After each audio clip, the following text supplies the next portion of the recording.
What's going on, everybody? Good afternoon on this Tuesday as we wind down the final minutes of the 48-hour period after that Falcons win, where we get to just kind of feel good about ourselves, and then you slowly shift into, well, what's the next game mode, right? And Tuesday, typically a slower day for football stuff.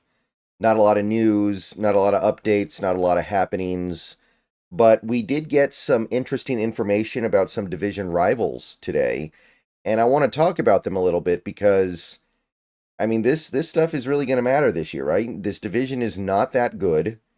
There's an opportunity for, I'd say, all four teams to feel like they can win this division. Now, obviously, three of them won't, and I don't think that a team like the Cardinals should really be thinking about winning the division right now, but on paper, you look at it, they're right there. Everybody's right there. They're either in the lead for the division or they're right there hanging near the lead for the division.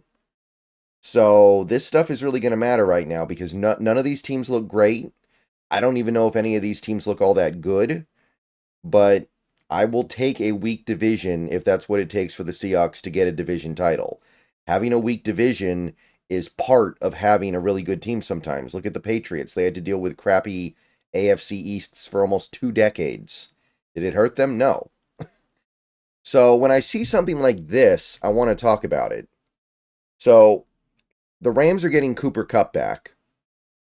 He practiced, or in theory would have practiced on Monday. I don't know if they actually had a practice or not. But the point is, they expect him to play in their next game. The Rams expect to have Cooper Kupp for their next game. I believe they play Thursday, so we'll know pretty soon here. But the Rams think they're getting Cooper Kupp back. And while we're here, let's also remind the viewers at home that they're also expected to get Puka back within the next 3 weeks. The Rams have opened the 21-day practice window for Puka to return from injured reserve, per Tom Pelissero. So under normal circumstances, you would probably say, well, the Rams are going to fight back in this. They're getting their two of their top players back. They're getting two of their most important offensive pieces back. They're fighting back in this. They're going to have two legitimate number one type receivers, maybe not type receivers, but number one receivers in terms of their production back within a couple of weeks. But the Rams don't seem to think so. And according to multiple reports from this morning, they're actually looking actively, not passively, to trade Cooper Kupp. Cooper Kupp had maybe the greatest season by any NFL receiver in the history of the league a few years ago. He won, I believe, the Triple Crown, and then he had a dominant postseason and won Super Bowl MVP. If he didn't win the Triple Crown, he came very close to it. It ended up being the most impressive full season from any receiver ever statistically, if you factor in the playoff games. And I said at the time, I think that is the greatest single season by any receiver ever. But since then, he's had a really hard time staying healthy, missed a lot of 2022, missed part of 2023. And in fairness, I will say this, the Rams were able to find a replacement for his production with Puka, who broke rookie records last year. But if you're a team thinking about making the playoffs, winning the NFC West, making a Super Bowl run, I don't think you're considering trading Cooper Kupp. And according to the reports I've seen, the Rams are not just fielding calls. They might actually be the team making the calls. And according to other reports I've seen, they are willing to eat some, maybe even a lot of his salary to get a good draft pick back. Like they're looking for about a second round pick. And in order to make that happen, they're willing to eat a lot of his salary. So this is not just a situation where teams are calling them and they're hanging up. No, the Rams want to trade this guy. And I think that we have to look at that through the most direct lens of if they're looking to trade one of their better players, and I know he's been injured a lot lately, and that's probably part of the reason why they want some value for him while they can get it. This is not the move of a team that thinks that they're about to go compete for a Super Bowl or even compete for the playoffs. We kind of said this earlier this year when they traded Ernest Jones before the season started. Like, yeah, maybe it's a good trade. Maybe it's a good idea. Maybe it's better to trade him than to pay him, even if you don't get that much back. But that's not really what you do when you're thinking you're going to go for it and try to win the Super Bowl or contend for the Super Bowl that year.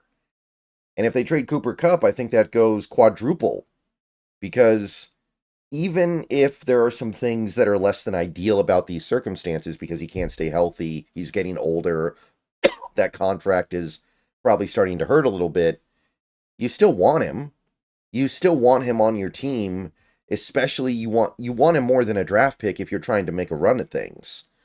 So even though the Rams won a game this week and theoretically stayed alive and actually have a little bit of a shot to be first in the division in a couple of weeks, if you look at the schedules, they don't seem all that interested in trying to do that.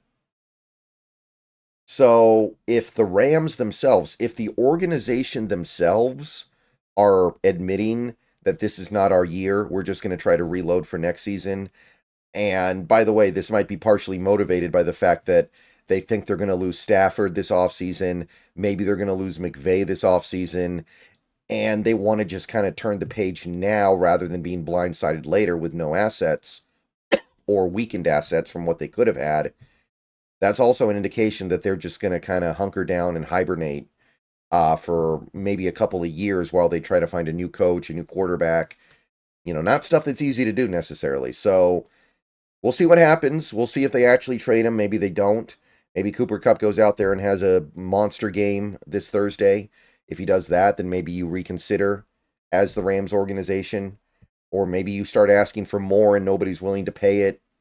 But as of right now, the Rams are indicating they don't think they're a player this year. And if they decide to become sellers and trade a guy like Cooper Kupp, then you might be looking at a scenario where they're just kind of closing up shop a couple weeks before you play them. And remember, you play them in that week 17 game as well. Or excuse me, I think week 18 game, actually, final game of the year. So you might deal with a very stripped down version of the Rams by the time you get to that game. So we'll see what happens. Like I said, just because they're talking about it doesn't mean it'll happen. But the point I'm trying to make here is that this is not really a indication from a division rival that they think they're good. This is an indication that they know they're not good, and they're just trying to cut their losses and get some assets back for some of the talent they do have. Also in divisional news, we had this from the Cardinals. According to some of the reporters there, Dennis Gardeck, their best pass rusher, has torn his ACL and he is done for the season. So the Cardinals won the game yesterday against the Chargers, but they may have lost the war. So that's another hit to a division rival. And look, the Seahawks are dealing with injuries right now, but they are not season enders, right? We're dealing with these nicks and scratches and dents, but we're not losing guys for the whole season. These other teams in the division, they're not having that benefit. The Niners are losing guys for the season. Cardinals now losing a guy for the season.